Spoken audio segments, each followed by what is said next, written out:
panelists, and I would like to present the moderator of today's panel session. This is Olena Prykhodko. Olena is co-founder and managing partner of Modelex Education Monaco, JCI Monaco National President 2018, educator and entrepreneur. Olena has also been awarded the State Medal of Ukraine for her outstanding contribution toward youth development, served as the advisor to the mayor of Kharkiv, and was a guest speaker at the Davos World Economic Forum 2018 about challenges facing education today.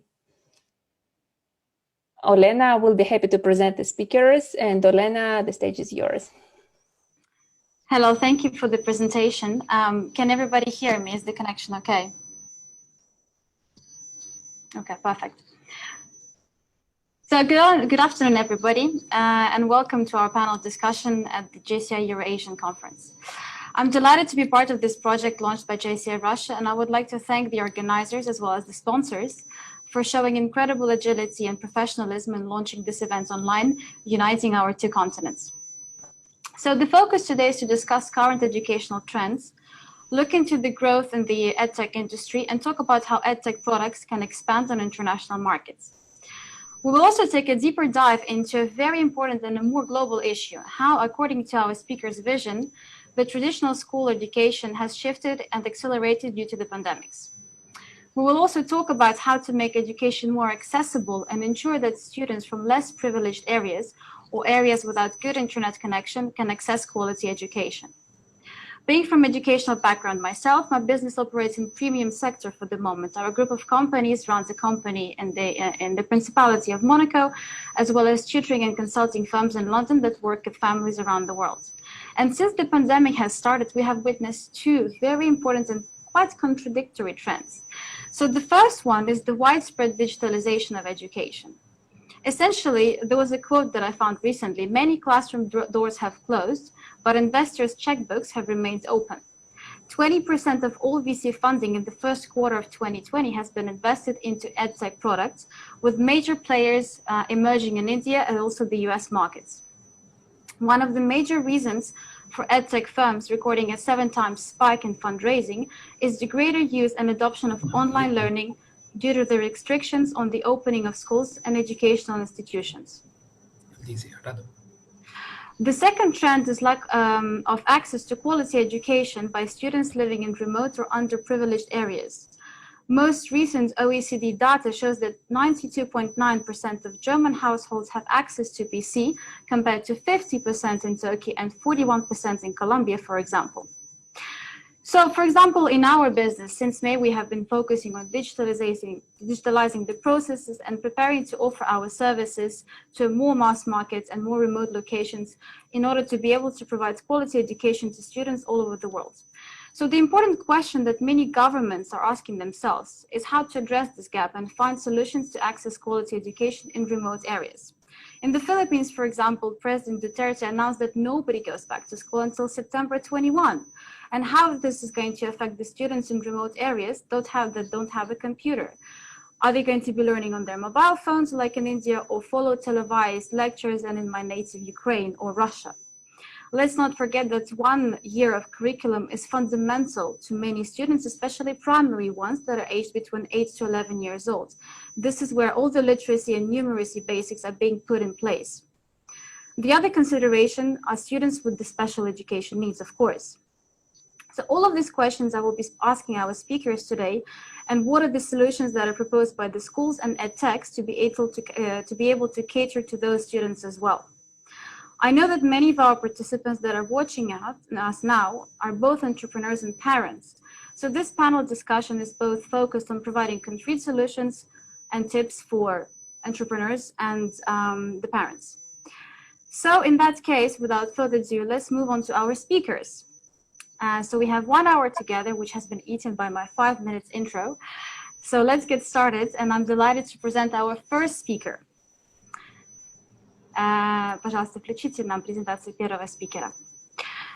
Leonid Bashlykov, Head of International Development at UCHI. Leonid holds Masters in Computer Science from Moscow State University. Since 2016, together with the team, he has built an industry leader from a small edtech startup. Today, UCHI has over 10 million active users in Russia, USA, India, and other countries. It is recognized as one of the most interactive and engaging ways to master school subjects for Key Stage 12 students. So my first question, and it's going to be a general question for all of our speakers. Can you talk to us about your backgrounds, personal and professional? How did you get into education? And how did the pandemics affect your business? Did you have to rapidly implement changes to your model or offer and change or pivot your strategy? Thank you. Hello, everyone again. Olena, thanks for presenting me. It's an honor for me to be speaking here, and thanks for joining us on this session. So yeah, my name is Leonid. I'm the head of international business at UCHI. So basically the company provides online interactive content in school subjects for K-12 students. If we're talking like about my background and how did I find myself in education, so basically it started pretty early. I studied in Lyceum with emphasis on physics and mathematics, and I was highly involved in Olympiad community where we participated in different competitions. We learned from each other different concepts, and we also taught others to develop their creative thinking. And it was actually indeed a life-changing experience for me, because back then I realized that I want to help others to learn and to discover their true potentials. So already from the school time, I decided to connect my mission in life with the education somehow. And so when I was studying in the university, when I was studying computer science, along with the studies, I continued to give classes in Olympiad mathematics for some time.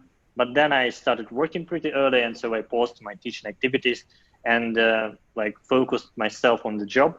And the first job was as a business analytic in a venture capital fund, which was focusing on seed deals in IT and energy. And it was also a very important point in my life, because at this point I understood how technologies can actually influence and change the world we're living in. And it's what's important here, that they can change it in a positive way and in the negative as well. And it's important to understand that everything has both sides. And so after 3 years there, in 2016, I joined UCHI, and it was a startup back then. So it was really small, nobody knew about it.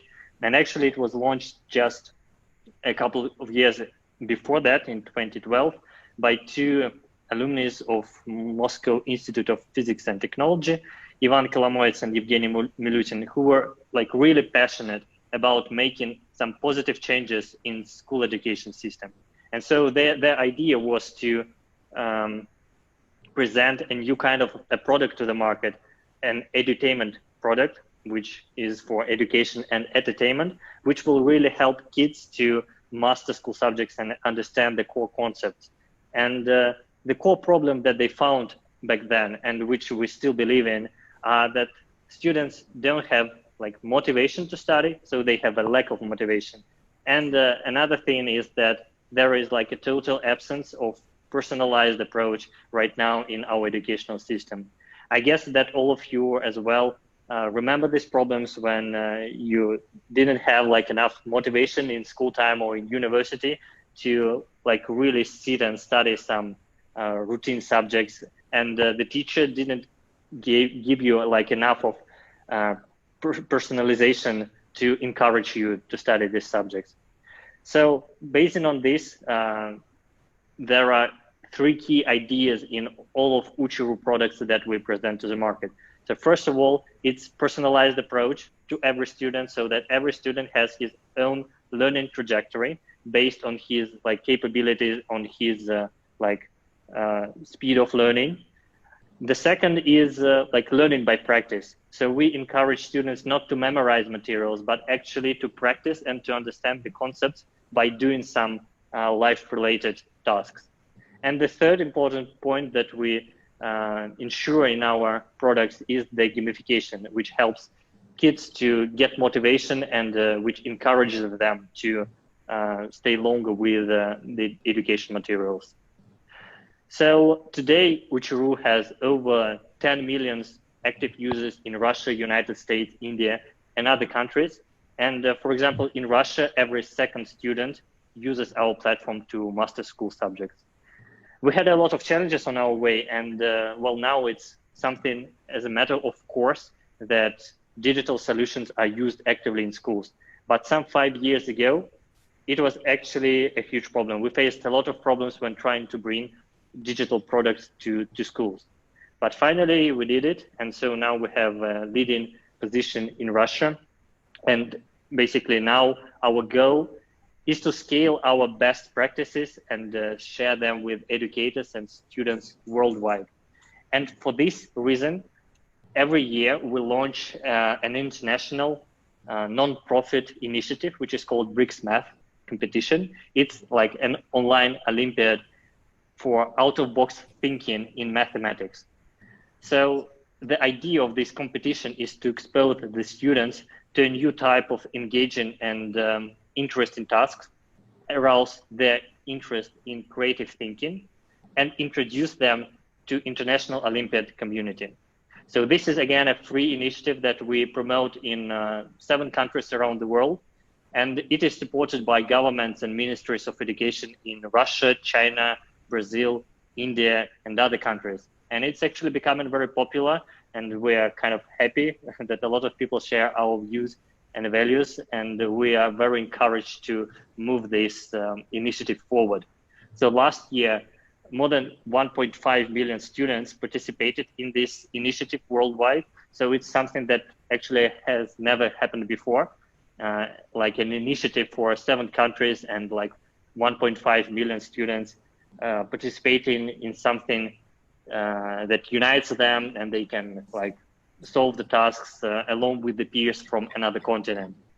So this year we aim to hit 3 million participants in this Olympiad, and we are really happy to partner with organizations who hold same values as us in this international non-profit and social initiative.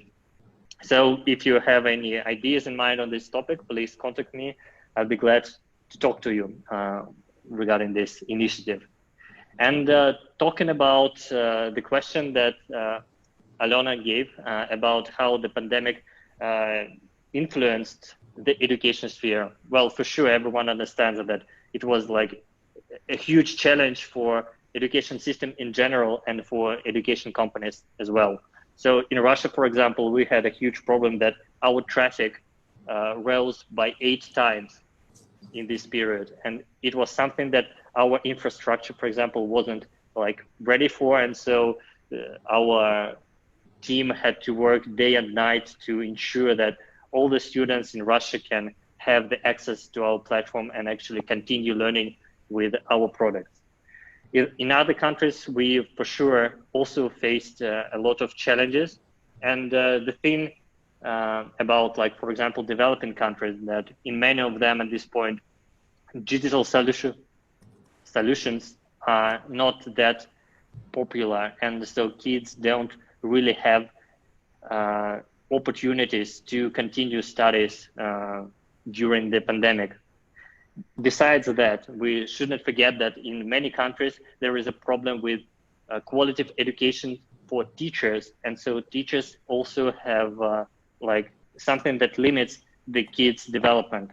And this is why we are sure that technologies is something that can bring quality to education for all the kids, no matter of their social position, no matter of their teaching in school, no matter of how their parents were raised. And this is why we are so like encouraged to develop our products, not only in Russia, but also in other countries. I think that basically, for the intro speech, it was enough. I hope that you were not bored. And I guess that we'll like continue in some discussion on the topics that Olena suggests. So thanks again for listening to me and for inviting me to speak to you. And it was a great honor to give this speech. Thank you.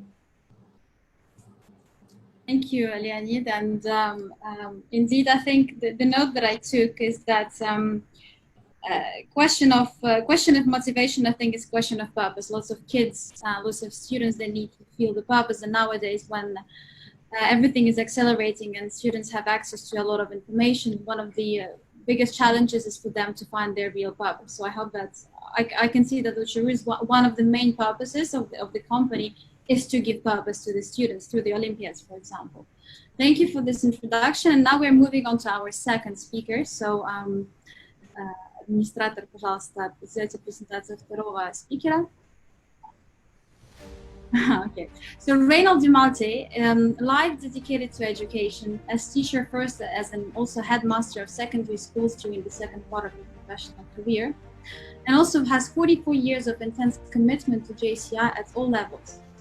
Reynold is JCI Senator and the current president of the Association of JCI Senators in Europe in 2019-2021. And I'm very honored to welcome him and his experience, many years of experience, that I would like to share with our viewers and our participants. Okay, Reynold, so I actually have the same question for you. Can you talk to us about your background? Can you talk about your education career? And also about, you know, schools as you have witnessed them and the importance of peer-to-peer learning. Thank you. Yeah, good afternoon, everybody in Europe. Good evening in Asia, and very happy to be here with you as President of the European Senate. And thank you, JCI Russia, for organizing such a brilliant event. Amazing. Happy to be part of it.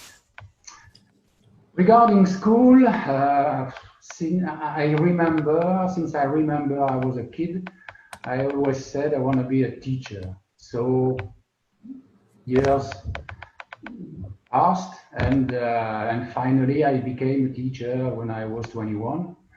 And I was a teacher for a long time, and with my JCI experience, I said maybe I could be the boss of a school. And so I sit for an examination in France, national one, and I succeeded, and I became the headmaster of a secondary school. I was the leader of one big school of more or less 900 pupils, and the last one I ran was a 350 school, but with very, very difficult and underprivileged children. When I met JCI, that was in '76, and JCI was a big shock for me and a big thing for me. It helped me a lot in my career, and JCI made me think I could do things I couldn't be, that didn't seem possible for me, as being the teacher, headmaster, or having a career in JCI. And that was quite, to say, a revelation for me. JCI also taught me about the team working, and that, as it was said today a couple of times, alone you can go fast, but with a group, with a team, you can go better and achieve much better things. I choose to speak to you about three things I had in my different schools. First one is one thing called the Open School Project. And the second is opening the school up to parents for a successful integration. And I will finish with the peer-to-peer collaboration. The Open School Project, the basic idea is very, very simple. It's to open the school when it's supposed to be closed. During holidays, for example, during vacation, for Christmas, for Easter, for summer holidays, and I did that 4 or 5 times a year for about 40-50 pupils, volunteer pupils and volunteer teachers and people coming out also for 3 or 4 days, and that was really a success. We did an alternation of remediation, tutoring, refresher courses, individual tutoring, and pupil-to-pupil assistance, exam preparation. So there was a school part, usually in the morning, and in the afternoon we had cultural, culinary, and sport activities like horse riding, golf, cooking, baking, visiting museums, companies, preparation for first aid, diplomas, and many more. So that was really a success, and that was bringing also a different relationship between adults and pupils. And we focused also on pupils who were underprivileged, and so that we could help them better. The second project was something for the parents. In the last school I ran, I had maybe 40–45% of the parents that were coming from North Africa and sub-Saharan countries. So sometimes I had in my office a mother, a father who had a problem or wanted to meet me, and he came with a neighbor, a cousin, somebody else, to be the interpreter between him or her and me. And I tried to speak very slowly, choose my word, so that the person could understand me. And that brought me the idea to do something for these families. So we organized something a bit different. That was 3 things. The first thing was to organize French language courses for the parents, 2 hours a week, to help them to speak better French. And we did that with an association who was more able to do it than we were. The second part of this project was to give the parents a better knowledge of the school system, because these parents usually have no idea of how school works in France or in another country when they are foreigners.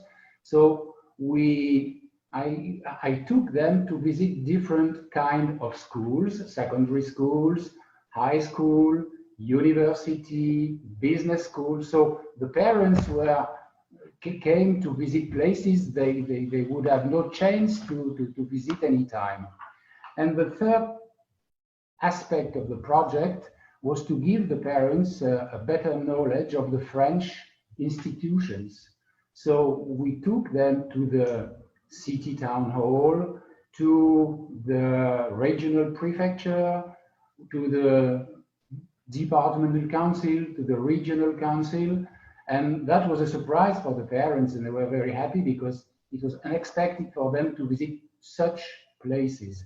And finally, I took them to the National Assembly in Paris, and that was really something great for them and for their kids.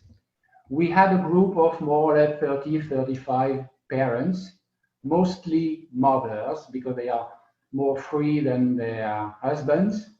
And that was a project we did about 20 weeks to do it. That was a great impact, great effect on parents, on the city, great effect on the pupils who were happy to see their parents participating in the life of the school, and their parents, that we showed interest to their parents, and that was really nice to do that.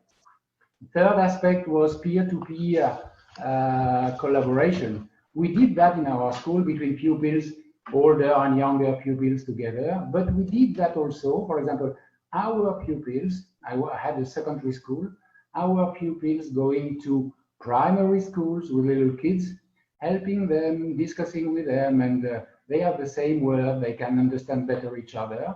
And we had also a collaboration with the business school, who came to our school to help and to mentor and to coach our pupils. And our pupils also went to the business school to meet them and to discuss with them. And they made big progress, and they get better and better results. And they got better and better results with this collaboration with students from business schools. And that was really nice. Thank you very much. Thank you very much, Reynold. And this is why I wanted you to speak. today and to share your experience, and also kind of speak between the two techies that we have today, because you see, you talk about the importance of integration and then cultural exchange and, you know, this kind of community, because what I've seen, you know, in the recent month is that education became more of an individual experience rather than a shared and community experience, as we all know it from the schools. So this is one of the issues that we have been trying to tackle, for example, in my company, how to bring this peer-to-peer learning, but if we had to make it more virtual, if it had to go online. So I will go back to this topic a bit later, just after we present our third speaker. So Adarsh Khandelwal, if I'm pronouncing it correctly, your surname. Yeah, you are. So Adarsh is a co-founder of COLLEGIFY. He's based in India, in New Delhi. Adarsh is also a friend. He's recipient of Stanford Teachers Tribute 2018, and he has worked with students in over 9 countries and counseled over 5,000 students. So together with his friend Rohan, he has co-founded COLLEGIFY, one of the first performance analytics-enabled e-learning platform that empowers students to ace their SAT and SAT exams through interactive video lesson, tailor-made plans, exhaustive practice questions, and official style mock tests. Additionally, through its processes, COLLEGIFY helps students receive more than $20 million in aid every year.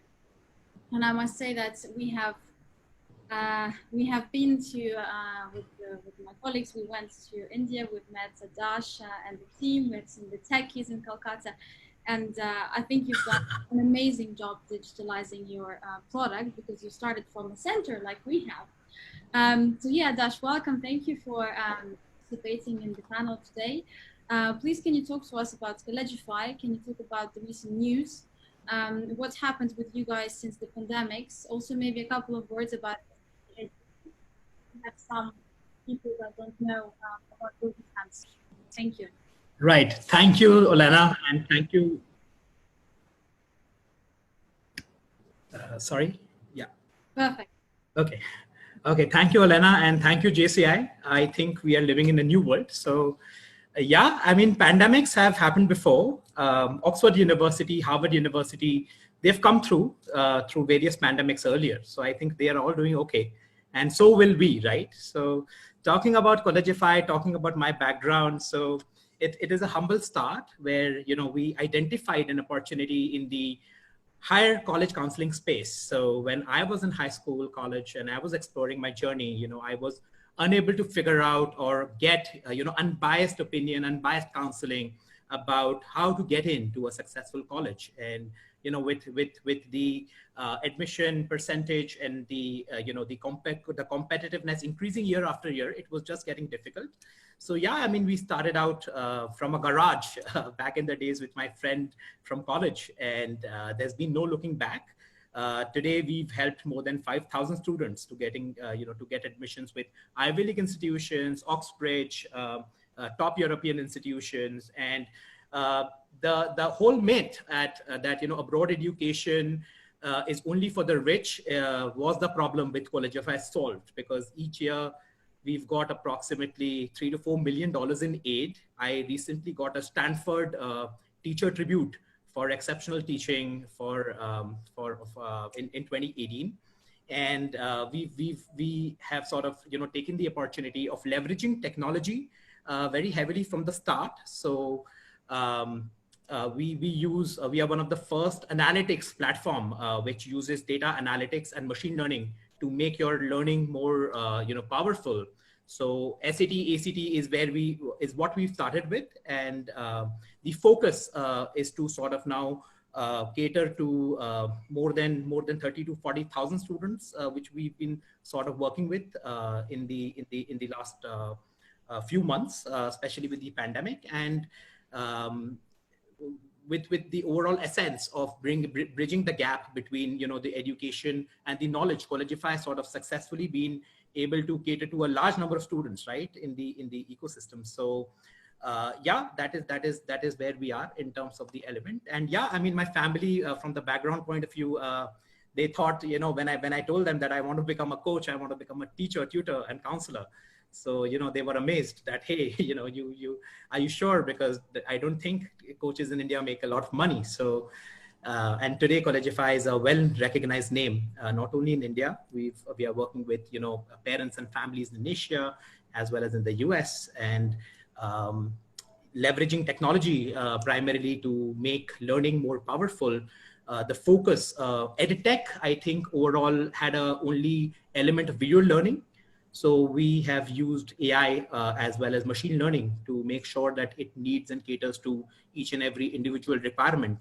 And there is a lot of students who have, you know, who've paid 1/10 the cost they would pay a private tutor to sort of to win the SAT ACT exam. And now with the pandemic, you know, obviously there is an acceleration, because this is the only mean in terms of having you know, the education go from places. So pre-pandemic, the students were used to the brick and mortar setup. I have been a coach myself. I've taught you know, in a brick and mortar classroom setup. And but today we are speaking to students in rural India, and the overall, you know, mindset, which was about only learning through the in-person element, is sort of now getting slowly and steadily replaced by online classes. And the way we are sort of talking in the JCI community today, it's great, right? So a lot of time has we spent in terms of convincing, and it took a while to sort of come to the comfort with e-learning. But now I think it's been a fantastic journey in terms of the growth aspect. And the pandemic has generated acceptance, you know, for the overall edtech industry, for the overall edtech space. And it is now, I think, the future of how we see. And each day we are connecting with thousands of students. This morning I was addressing, you know, students from rural India, from this school called Vidyagyan Schools, which works with the underprivileged. And you know, I was surprised to see how comfortable they were with the overall technology. And it's amazing, because, you know, it would not be possible for me to honestly, travel that distance and, you know, go out there and sort of speak to them. But today, the power of technology and a service like COLLEGIFY, which is sort of solving problem across the world in terms of having students get unbound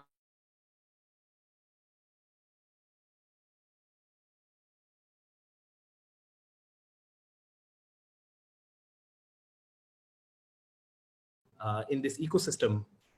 And so yeah, that is my background in terms of the work I've done in this space. And fairly, I'm one of the youngest counselors in the country. So that itself is a element of a huge responsibility. So I think the pandemic element is growing, and I think the Indian community is responding well to online learning. The leadership here. Sure. Yeah. So the leadership here is, you know, very proactive, and I think going forward, we will have some good things, happening in the edtech space, and a lot of disruption happening because of technology.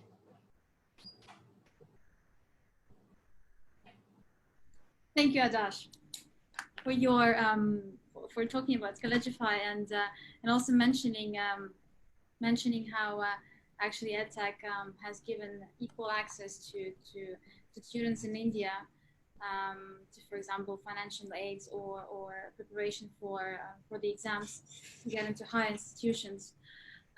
So moving on from this kind of general question, I have a couple of specific questions to each one of you, and I would like to ask Leonid, talk about UCHI's expansion in BRICS countries.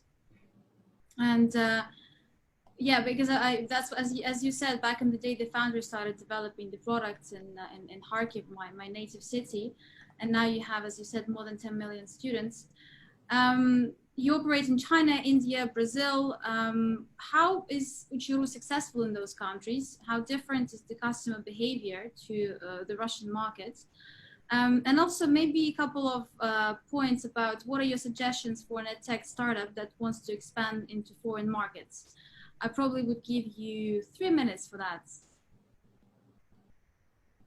Okay, thanks for the question. Well, I think 3 minutes is really a tough schedule, but I'll try to answer your question like one by one.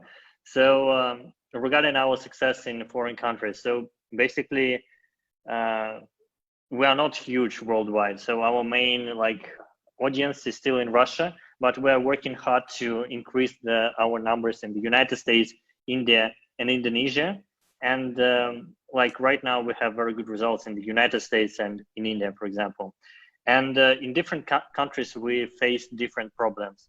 For example, in Indonesia, we see that like 90% of the traffic comes from mobile devices, which is like something incredible if we're talking about a product like in Russia, for example, where we have more than 60% usage from computers. Also, another problem is like that in Indonesia, for example, there are a lot of remote islands where they don't have internet access, and it's like a huge problem not only for us to like connect with the students, but also for the government to ensure that the kids on these islands have the access to quality of education. And it's not only about technology, it's also about teachers who can give quality of education. It's about books that should be shipped to these islands, etc. But technologies, they actually can help to reach the students, and it's so that everyone understands it's not like a magical solution that will bring everyone like prosperity and perfect education, but it's something that really helps if it's used correctly, and if it's used like specifically to meet some group of students that don't have access, then it's like a very good instrument to improve the general level of education in like developing countries and like in developed as well.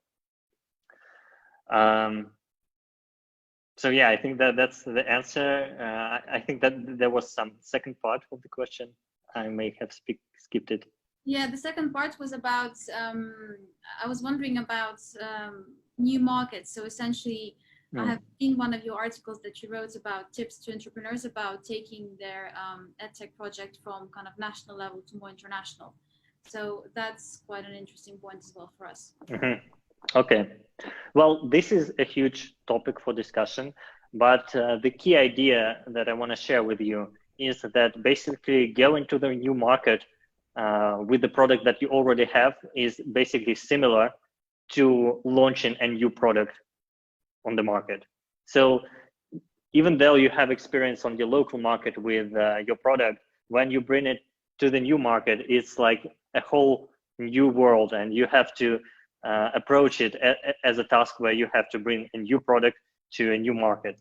And it's crucial to understand that like it's not as easy, like you don't just go to another market with the existing product, at least like in education sphere, because education in different countries is really different, and you have to bring a personalized approach in each case.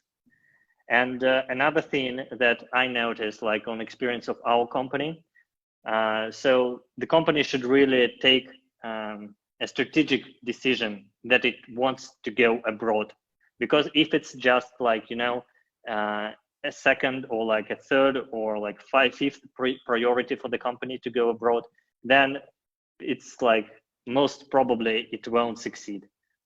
And so it's important that company understand that it's like an investment and strategic projects that should be like prioritized.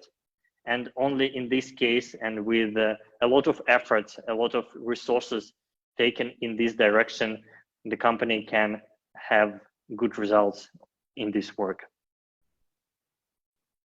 Thank you. I also think that, I mean, education is a very political question. Sure. It's something that we have been looking into as well. And, you know, for example, opening and developing a company in the US or Spain or India takes a very different degree of, you know, penetrating the market and also working with local specialists. Sure. Yeah, and also another point is that we, speaking of Indonesia, we have many members in JCI Indonesia, so I'm pretty sure that if somebody if you would be interested in some contacts in Indonesia, JCI is always there to kind of connect if you need. Sounds perfect. Reynold, moving on to you. So we have been speaking about how edtechs can help students in remote locations, and how it's important for edtechs to have governmental support, as in case, for example, with Ushiru. How do you think the emerging edtech businesses should work with educators that ensure that their offer is relevant and that it reflects the real needs of students from the school bench, essentially?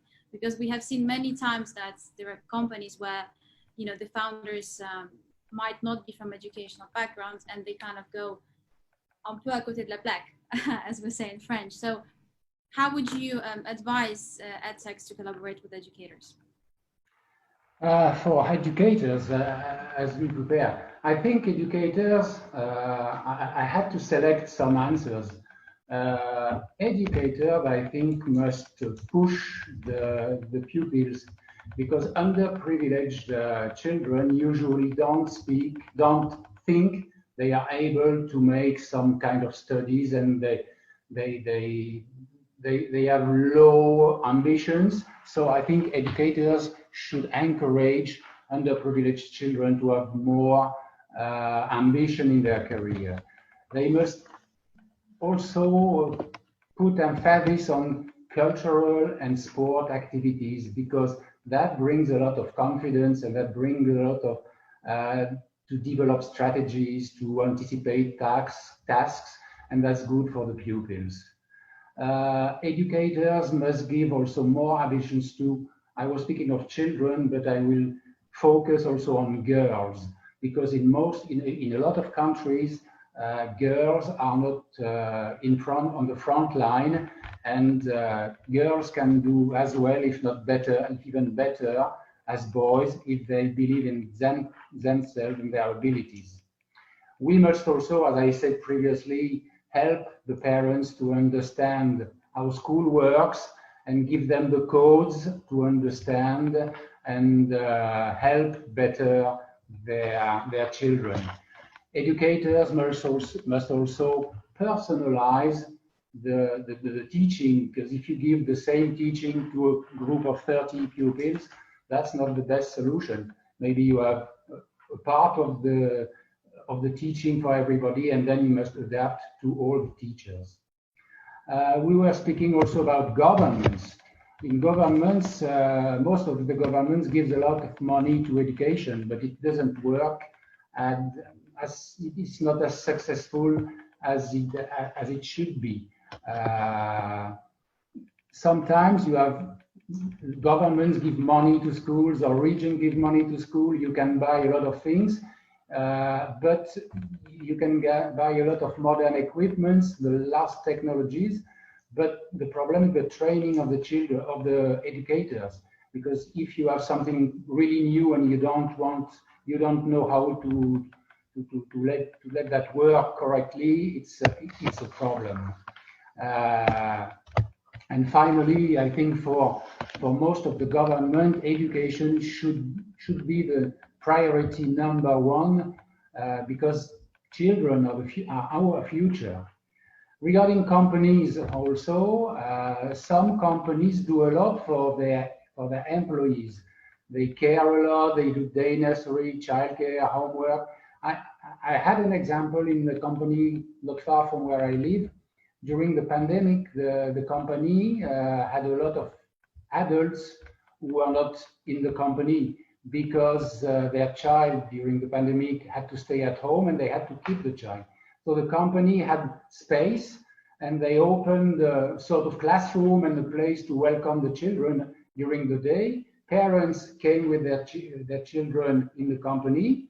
The company paid somebody to take care of the children, to teach them, to work with them, to make peer-to-peer teaching. And that worked very fine, and everybody was happy. Children were happy to be together. Parents were happy to have their child in the company and to be able to work, and everyone was happy with this solution. So that's mainly what I wanted to say, and also in this time, because I think it's everywhere in the world. The same problem is going to come in September, October, November, the end of the year. We'll have more and more precarity and unemployment, and I think companies must also try a lot of solutions before separating for workers and employees, and try to find solutions not to create more unemployment. Find alternative solutions. Sorry, I'm muted. I absolutely agree with you. And for example, in Monaco, currently during the pandemics, you can't fire, because in Monaco there is a provision that allows an employer to fire an employee without reason. Well, this disposition has been currently kind of considered as anti-constitutional, and you can't do this. So preserving employment is an absolutely crucial point. I'd like to move to Adarsh and ask him about, can you tell us about the scholarships available in higher education? Since you have been talking about COLLEGIFY having a lot of success with aid, how should one prepare for that? And if you could make the reply brief, because I think we're kind of running out of time, and I still would like to come back to one of our main questions for everybody. Right. So though scholarship is a huge space, I'll try to cover as briefly as I can. So the whole concept about aid is that a lot of aid is available at an undergraduate level. Right now, what colleges are looking for is, they are looking at students with a holistic resume. They're looking at students with, good academics, consistent academic performance. So if parents are hearing me right now, make sure that, the students have consistent academic performance throughout their high school. And then they have a resume, which is, which shows passion. 2020 is about skill building. If you see the kind of jobs which are, which companies are hiring for, it's basically creative jobs, design-based jobs. So if you can show at an early level that, you are good at any particular spot at a higher level, or if you are sort of, good in terms of any particular activity, in terms of research or elements which, or let's say if you are a computer CS enthusiast, if you can build your resume by doing activities, a lot of questions come around pandemic and how do we continue resume building around pandemic. So, a lot of virtual opportunities have begun. I mean, students are learning virtually in terms of doing virtual internships. A lot of, startups are providing, college courses, credit courses, which are available, which you can sort of add on consistently. And obviously you need to have a powerful story. So having humility in your application makes it helpful. And if you can, you need to have obviously work in the community service as well. So you need to show active involvement in community engagement. So countries like Singapore, if you're meeting the criteria of high academics, consistent academic, good resume, good essays, they offer you up to 100% aid at NUS, NTU, right? These two universities, I have each year a lot of kids getting in. Hong Kong University, Science and Technology in Hong Kong. USA, there are all the IVs, and there are need-blind schools which do not even look at the the finances. So at an undergraduate level, if you can plan well, if you can find a right fit institution, aid and scholarships are widely available. And obviously you need to plan that not right at the at the end of it, but right in the beginning. So when is a good time to start is visiting colleges, developing, networking with them online. And you can begin all these activities, grade 10, grade 11, and you can sort of interact with them, understand what are the opportunities available in the space you are interested in. So a lot of aid is actually available at the undergraduate level. In India, parents, and the overall information gap is not that high, right? People are not aware. So, what Collegify has been able to successfully do, and I'm very proud about it, is that, we've successfully been able to bridge the gap between, the information which was missing and and today, where a lot of coverage around admissions and scholarships each year. We made it possible for kids who come from lower income backgrounds. I was working with a kid this morning who learned English in grade 9. And he comes from a farming background. Parents are farmers, they don't have any electricity. So, these stories are stories which a Harvard will want to know. And if the student has the dedication and the ability, I mean, a lot of opportunities are available at a study abroad level. So you can get up to 100% aid based on the kind of finances the family shows. And there are a lot of need-based, need-blind. So all those elements are there. So the overall idea is begin early, start looking at colleges, start looking at interdisciplinary learning, which is very essential in 2020. I mean, you did not just focus on one aspect of your career, right? That if you are a CS enthusiast or a computer science enthusiast or economics enthusiast, what else are you equipped with? So if you have good skills, if you have good resume, if you have good stories to tell in your essays, if you have good teachers supporting you, you will end up getting a good place, right? And you'll find the right fit for yourself. Thank you, Adarsh, for this very kind of detailed advice. I would like to get back to the main point within the time that we have left, of which we have very little.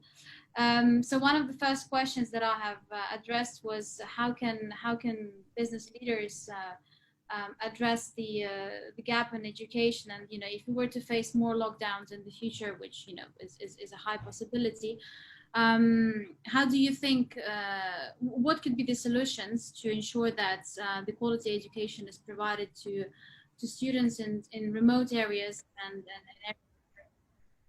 yeah, we have 3 minutes left.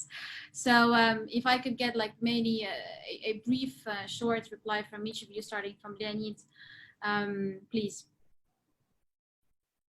Okay, well, yeah, 3 minutes, like, again, difficult to open the topic. But, like this pandemic actually showed the capabilities of each country to respond to this kind of situation.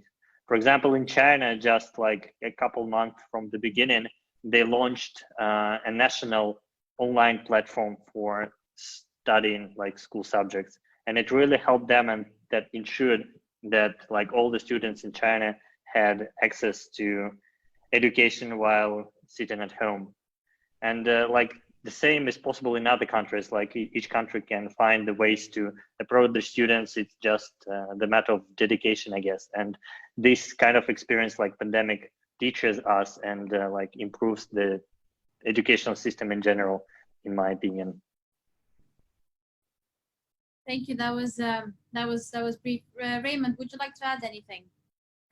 Yeah, what we learned during the pandemic in the French education is the proximity, because some families are well equipped with the computer, cell phones, etc., but some are badly equipped or completely not equipped with that, and that brought proximity because teachers took the habit, for example, to call on the phone the families, the pupils, to help them working. And that was a nice thing that brought, say, proximity between pupils, adults, families, and that was nice, and I hope that will continue. Sure. The use of also outdoor spaces is an option, unless you're living in a very small city. Adarsh, would you like to contribute to this question as well before we wrap up? Yes. So, I mean, it's a constant work. We have to keep working towards, evolving this dilemma of how online education can sort of be adapted quickly. And I think all of us have to contribute, right? It's not India as a population in this part of the world, 67% of the population is, they do not have the right means. So we have to constantly work. The government is very supportive. A lot of NGOs and startups have taken a certain fund, and they've sort of, launched a couple of programs like Train the Trainer program in a in a village in terms of how to use a service like Zoom. And once they learn, they can sort of adapt. So it's a problem which we have to solve together and bridge the gap. And but online learning can really fundamentally grow, and it can sort of it can make a huge difference if we are all sort of pulling in together towards the larger picture. Great. Well, I think we have to wrap up now because our panel discussion was a bit kind of eaten, but we're not going to do this with the next ones. In any case, I am very, very grateful to all of you. Thank you, Adarsh. Thank you, Reynold. Thank you, Leonid, for making time to speak with the JCI community today. As I said before, it's a big international network, and most of our members are entrepreneurs. And if you are interested in connecting with any of the kind of potential markets, please feel free to get in touch with with me, with the senators. Yeah, thank you once again. I'm very much looking forward to seeing you in person quite soon, and I hope that this is also going to be in Moscow, because it's a city that is very close to my heart. Thank you, Olena, and the JCI community. It was great connecting and sharing our thoughts as leaders. Fantastic. Thank you. Yeah, thank you so much. We hope to meet in 1 year in Moscow again. Absolutely. As it was planned at the beginning. Fantastic. Thank you very much, and see you soon. Okay. Bye-bye, everyone. Bye-bye.